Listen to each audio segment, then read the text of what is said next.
আসসালামু আলাইকুম, welcome back to my channel. যেখান থেকে দেখছেন আশা করি সবাই খুব ভালো আছেন। আজকের রেসিপিতে থাকছে কিভাবে গরুর মাথার মগজ ভুনা করবেন এবং সঙ্গে থাকছে অনেকগুলো ইম্পর্টেন্ট টিপস। তাই আশা করি পুরো ভিডিও জুড়ে আমার সঙ্গে থাকবেন। আর যারা এখনও গরুর মাথার মগজ ভুনা করতে পারেন না, তাদেরও এই রেসিপিটা দেখলে খুব সহজে কিন্তু মগজ ভুনা করতে পারবেন। মগজ কিভাবে পরিষ্কার করবেন তার লিংক আমার ডেসক্রিপশন বক্সে দেওয়া আছে, আপনারা চাইলে ভিডিওটা দেখে নিতে পারেন। এখানে আমি মগজগুলোকে ভালো করে পরিষ্কার করে এবার পানি দিয়ে ভালো করে ধুয়ে নিচ্ছি। 2-3 বার করে পানি দিয়ে ভালো করে ধুয়ে নিতে হবে, তাহলে দেখবেন যে মগজগুলো একদম পরিষ্কার হয়ে যাবে। মগজ ভুনার জন্য পরিমাণ মতো তেল দিয়ে দিতে হবে, আর অবশ্যই তেলের পরিমাণটা একটু বেশি করে দিতে হবে, কারণ ভুনার সময় একটু তেলের পরিমাণটা বেশি লাগে। এবার দিয়ে দিচ্ছি একটা তেজপাতাটাকে মাঝখান দিয়ে ছিঁড়ে দিয়েছি। দিয়ে দিব ছোট এক টুকরো দারুচিনি, 3টা এলাচ এবং 3-4টা লং। লংটা অপশনাল, আপনারা চাইলে দিতে পারেন, না হয় স্কিপ করতে পারেন। এবার ভালো করে মশলাগুলোকে তেলের মধ্যে ভেজে নিতে হবে। যখন তেলের মধ্যে মশলাগুলোর গ্রান বের হবে তখন দিয়ে দিব পেঁয়াজ কুচি। এখানে আমি একটা গরুর মাথার মগজের জন্য 1.5 কাপ পেঁয়াজ কুচি দিয়ে দিচ্ছি। পেঁয়াজ কুচির পরিমাণটা একটু বেশি করে দেওয়ার চেষ্টা করবেন। এবার ভালো করে পেঁয়াজগুলোকে তেলের মধ্যে ভেজে নিতে হবে। ততক্ষণ পর্যন্ত ভাজতে হবে যতক্ষণ পর্যন্ত না পেঁয়াজের কালারটা একটু হালকা বাদামি কালার না হয়। আর এখানে আরেকটা কাজ করতে হবে, আমি গরম মশলাগুলোকে উঠিয়ে নিব, কারণ মগজ ভাজার পরে কিন্তু খাওয়ার সময় মশলাগুলো বাছা যাবে না। আর এগুলো যদি অ্যাক্সিডেন্টলি মুখে পড়ে যায় তাহলে আপনার মগজের পুরো টেস্টটাই নষ্ট হয়ে যাবে। এখন আমি আস্তে আস্তে সবগুলো মশলা উঠিয়ে নিচ্ছি মগজ দেওয়ার আগে।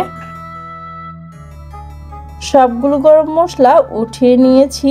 এবার দিয়ে দিয়েছি 1 টেবিল চামচ আদা বাটা, 1 টেবিল চামচ রসুন বাটা। আদা রসুন বাটাটাকে ভালো করে তেলের মধ্যে ভেজে নিয়েছি। 1 চা চামচ কারি পাউডার, আধা চা চামচ গরম মশলার গুঁড়া, 1 চা চামচ হলুদের গুঁড়া, আধা চা চামচ মরিচের গুঁড়া, 2 চামচ লবণ। লবণের পরিমাণটা লাগলে পরে আবার দেওয়া যাবে। এবার দিচ্ছি 6-7টা কাঁচামরিচকে মাঝখান দিয়ে ফালি করে নিয়েছি। এখন তেলের মধ্যে মশলাগুলোকে ভালো করে ভেজে নিতে হবে, আর অবশ্যই চুলার আঁচটা কমিয়ে রাখতে হবে, কারণ বেশি জাল দিলে কিন্তু মশলাগুলো পুড়ে যেতে পারে আর ভালো করে ভাজা যাবে না। 2টা সিক্রেট টিপসের কারণে কিন্তু মগজ ভুনাটা এত মজা হয়। একটা ইম্পর্টেন্ট টিপস হচ্ছে, আপনারা মগজ ভুনার ক্ষেত্রে অবশ্যই খেয়াল রাখবেন, যখন মশলা কষাবেন তেলের মধ্যে কিন্তু মশলাটা কষানোর চেষ্টা করবেন, কারণ পানি দিলে কিন্তু এটার স্বাদটা অনেক গুণ কমে যাবে। হালকা আছে কিছুক্ষণ মশলাগুলোকে কষিয়ে নেওয়ার পর এখন মশলার কাঁচা গন্ধ কিন্তু চলে গিয়েছে। এবার দিয়ে দিব মগজগুলো, আর মগজগুলো দেওয়ার আগে অবশ্যই হাত দিয়ে কষলিয়ে নিতে হবে। আর এখন মশলার মধ্যে ভালো করে মগজগুলোকে মিশিয়ে নিতে হবে। আর এখানে দ্বিতীয় টিপসটা আপনাদের সাথে শেয়ার করি, কোনো অবস্থাতে এখানে কিন্তু পানি দেওয়া যাবে না। এই তেলের মধ্যেই কিন্তু মগজগুলোকেও ভেজে নিতে হবে। যেভাবে মশলাগুলোকে ভেজে নিয়েছেন সেমভাবে কিন্তু মগজগুলোকেও ভেজে নিতে হবে। আর চুলার আঁচটা মিডিয়াম টু লো এর মাঝামাঝিতে রাখবেন, কিছুক্ষণ পর পর নেড়ে দিতে হবে। আর যদি পারেন ননস্টিকের প্যানে ভাজার চেষ্টা করবেন, তাহলে লেগে যাওয়ার সম্ভাবনাটা কম থাকে। একটা টমেটোর কুচি দিয়ে আরো কিছুক্ষণ মগজগুলোকে ভেজে নিতে হবে। মগজগুলো কিছুক্ষণ ভাজার পরে পানি শুকিয়ে তেল যখন উপরের দিকে উঠবে তখনই বুঝতে হবে মগজগুলো ভালো করে ভাজা হয়ে গিয়েছে।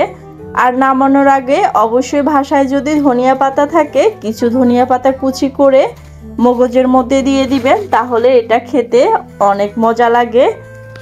ধনিয়া পাতা দেওয়ার পরে আরও 1 মিনিট ধরে আমি মগজগুলোকে ভেজে নিয়েছি। দেখুন কত সহজে রান্না হয়ে গেল মগজ ভুনা। আর মগজ ভুনা অবশ্যই গরম গরম খাওয়ার চেষ্টা করবেন। এটা ঠান্ডা হয়ে গেলে কিন্তু এটা খেতে তেমন বেশি ভালো লাগবে না। আর সাদা ভাতের সাথে এরকম গরম গরম মগজ ভাজা দিয়ে খেতে কে কে পছন্দ করেন অবশ্যই কমেন্ট করে জানাবেন। আর ভিডিওটা যদি ভালো লেগে থাকে অবশ্যই লাইক কমেন্ট বেশি বেশি করে শেয়ার করে দিবেন। আর ভিডিওটা যদি আপনাদের একটু উপকারে আসে তাহলে ফেসবুক থেকে দেখে থাকলে ফলো করে দিবেন, আর ইউটিউব থেকে দেখে থাকলে সাবস্ক্রাইব করে দিবেন। দেখা হবে পরবর্তী কোনো রেসিপিতে। ততদিন পর্যন্ত সবাই ভালো থাকবেন, সুস্থ থাকবেন, নিরাপদে থাকবেন। আল্লাহ হাফেজ।